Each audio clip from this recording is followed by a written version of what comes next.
অনেকে দেখে হয়তো বলবেন, হে আপু কোথায় আসছে, এত সুন্দর জায়গা। সত্যি অনেক সুন্দর একটা জায়গায় ঘুরতে আসছি। আমি একা আসিনি, অসংখ্য মানুষ আমার সাথে এসেছে। তো আমার আনন্দটুকু আপনাদের সাথে শেয়ার করে নিচ্ছি, শেয়ার করে নেবো ইনশাল্লাহ। সম্পূর্ণ ভিডিওটি দেখবেন, অনেক কিছু দেখতে পারবেন ইনশাল্লাহ। তো দেখুন, আমাদের বাংলাদেশটা সত্যি অপরূপ সৌন্দর্যের ভরপুর। আসলে সত্যি কথা বলতে কি বলবো, ঘুরতে আমি অনেক বেশি ভালোবাসি। আমি একজন ভ্রমণপ্রিয় মানুষ। ভ্রমণ করতে আমার ভালো লাগে। ইভেন আপনারা কিন্তু দেখেই থাকেন, আমি কিন্তু মোটামুটি ভালোই ঘোরাফেরা করি, আর সেগুলো কিন্তু আপনাদের সাথে শেয়ার করে থাকি। তো দেখুন, আমার মেয়ের জীবনের প্রথম পিকনিক, এটা কেন নষ্ট করবো আমরা? মা হিসেবে, বাবা হিসেবে আমাদের দায়িত্ব ওর আনন্দটুকু ভাগ করে নেওয়া। তার জন্য মূলত হচ্ছে আমার মেয়ের মাদ্রাসা থেকে সবাই পিকনিকে আসবে। তো আমরা ফার্স্ট কাতারে ছিলাম। যদিও আমি বাসে আসিনি, কারণ বাসে হচ্ছে জায়গা সংকট ছিল, আর আমাদের যেহেতু বাইক ছিল, আর আমি বাসে একটু জার্নি করতে খুব আনইজি ফিল করি। আর যেহেতু মেয়েটা একটু গরম ছিল, এজন্য হচ্ছে আমি মানে বাইকে চলাফেরা করতে বেশি স্বাচ্ছন্দ্য বোধ করে বাইক দিয়ে আসছি, যেহেতু আমার হাজবেন্ড আসছে। তো 3 দিনের জন্য কিন্তু বাইকটা খুব ইজি ছিল। তো দেখুন, এত সুন্দর আমার মেয়েটা কিন্তু ড্রেস পরে আসছে, ওদের মাদ্রাসায় এই ড্রেসটা ছিল। আমরা একটু মোটামুটি ঘুরতেছিলাম, মোটামুটি সবাই চলে আসছে, আসার পর হচ্ছে যার যার মত হচ্ছে ছড়িয়ে ছিটে আমরা মানে ঘুরতে বের হয়েছি। আপনারা দেখতে পাচ্ছেন এত এত পরিমাণ লোকজন আসছে। আমরা কিন্তু এই ভিডিওটি করছি বৃহস্পতিবারে।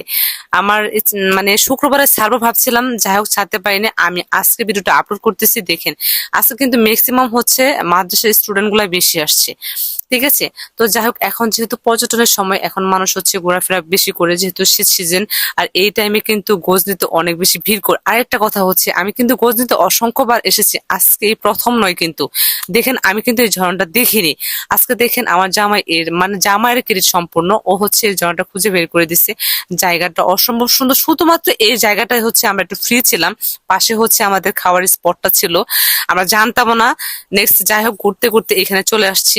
এত ভালো লাগতেছে দেখেন, সত্যি অনেক বেশি ভালো লাগতেছে। আর ঝর্ণা ঝর্ণা দেখতে সবারই ভালো লাগে। তো কথা বলতে বলতে চলে আসছি হচ্ছে স্পিড বোট, আমি নৌকাই বলে এগুলা। তো যাই হোক, আমার জামাই তো ফার্স্ট টাইমে চলাতে পারতেছিল না।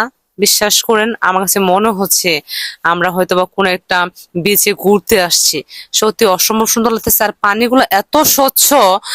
তার আগে একটা কথা বলে নেই, আপনারা অনেকে কিন্তু থরস অফ বিলাল ভাইকে চিনেন। আর থরস অফ বিলাল ভাই কিন্তু ওই সামনে একটা জায়গাতে ভিডিও করছে, সেটা আমি আপনাদেরকে দেখাবো জুম করে একটু পরে। এই যে জায়গাটা লাভ, যে জায়গাটা দেখলে সেটাতে হচ্ছে থরস অফ বিলাল ভাই কিন্তু ভিডিও করছে। দেখেন, আমার মনে হচ্ছে আমি সুন্দরবন আসছি। সুন্দরবনে আসছি, আর সুন্দরবনের দুই সাইডে পাহাড়ের ভিতর দিয়ে, গাছগুলোর ভিতর দিয়ে আপনার যে স্পিড গুলা বিট গুলা যায় না, তখন কিন্তু অনেক বেশি ভালো লাগে। হ্যাঁ, আমার যদিও যাওয়া হয় নাই, তবে আমি এই ভিডিওতে দেখেছি। সুন্দরবনের দৃশ্যটা সত্যি অসম্ভব সুন্দর। আর আমি বলবো, আমি শেরপুরে মেয়ে, আর আমাদের শেরপুরে কিন্তু গজনী অবকাশ অনেক বেশি সুন্দর। যারা গজনী অবকাশে ঘুরতে আসেননি, তারা অবশ্যই ঘুরতে আসবেন। আমি হ্যাপি বলতেছি, 100% আপনাদের মনটা ভালো হয়ে যাবে। এত এত সুন্দর স্পট এখানে আছে, দেখার মতো ভালো লাগবে। তো আমরা হচ্ছে 3 জনে এই স্পিড বোটে উঠছি। আর আমার মেয়ের যে হুজুর, আই মিন যারা বড় হুজুর, পরিচালক হুজুর, ওনাকেও দেখাবো। আপনারা সম্পূর্ণ ভিডিওটি কন্টিনিউ করবেন। আজকে আমরা নৌকা উঠছি ফ্রিতে, এই ঠিক এই জায়গাতে থরস অফ বিলাল ভাই ভিডিও করেছিল। যাই হোক, কথা বলতে বলতে আমার জামাইয়ের সাথে অনেক দুষ্টামি ফাজলামি করতেছিলাম। যাক, মাশাআল্লাহ, আমার জামাইটা করে সুন্দর লাগতেছে, এন্ড হচ্ছে আমার মেয়েটাকে সুন্দর লাগতেছে। আর অসম্ভব ভালো লাগতেছে আমাকে। নিজের কাছে মানে এত ফুরফুরে লাগতেছে, এত ভালো লাগতেছে। দেখেন, আমরা মানে 3 জন হারিয়ে গেছি অজানায় একটা জায়গায়, এমন মনে হচ্ছে। যাক, বলতে বলতে হচ্ছে যে আমার মেয়ের মাদ্রাসার যে বড় হুজুর, অসম্ভব ভালো একজন মানুষ। ব্যক্তি হিসেবে উনি সত্যি অসম্ভব ভালো মানুষ। ওনার জন্য সবাই দোয়া করবেন, আল্লাহ যেন ওনাকে নেক হায়াত দান করে। তো যাই হোক, আমার জামাই হচ্ছে, আমার মেয়ে বড়ই খাবে, বড়ই কেনার জন্য ব্যস্ত হয়ে গেছে। আমার জামাই যেইখানে যায় সেইখানে কিছু না কিছু জিনিস কিনেই, এটা হচ্ছে ওর অভ্যাস। যাই হোক, বলতে বলতে আমরা যে স্পটটাতে হচ্ছে আমরা বসে খাবো, ঠিক সেই জায়গাতে চলে আসছে। সত্যি আমি অনেক বেশি ক্লান্ত ছিলাম, অনেক বেশি টায়ার্ড ছিলাম, তেমন ভিডিও করা হয় নাই। তবে মেয়েটা অনেক বেশি মজা করেছে এইখানে এসে। জায়গাটা যখন আমি আসছি তখন ফ্রি ছিল, কারণ সবাই যার যার মতো হচ্ছে ঘুরতেছে। হ্যাঁ, যেহেতু এক বাস লোকজন আসা হয়েছে, তার মানে এক বাসে 45 জন আতে, আমরা আসছি 90 জন। আর বাইক হচ্ছে 3টা 4টা বাইক।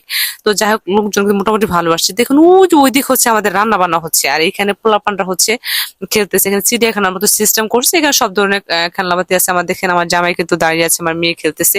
সত্যি এই মুহূর্তটা এত বেশি ভালো লাগতেছে, অসম্ভব ভালো লাগতেছে। আমি চাচ্ছিলাম আপনাদের সাথে শেয়ার করি, তার জন্য শেয়ার করলাম। সো আমি সবসময় কিন্তু আপনাদের সাথে শেয়ার করি সবকিছু, টুকিটাকি সব বিষয়গুলা। সবাই আমাদের জন্য দোয়া করবেন এবং আপনাদের জন্য অনেক অনেক দোয়া ভালোবাসা রইলো। যদি ভিডিওটি ভালো লেগে থাকে অবশ্যই লাইক, কমেন্ট, শেয়ার করতে ভুলবেন না। আল্লাহ হাফেজ, আসসালামু আলাইকুম।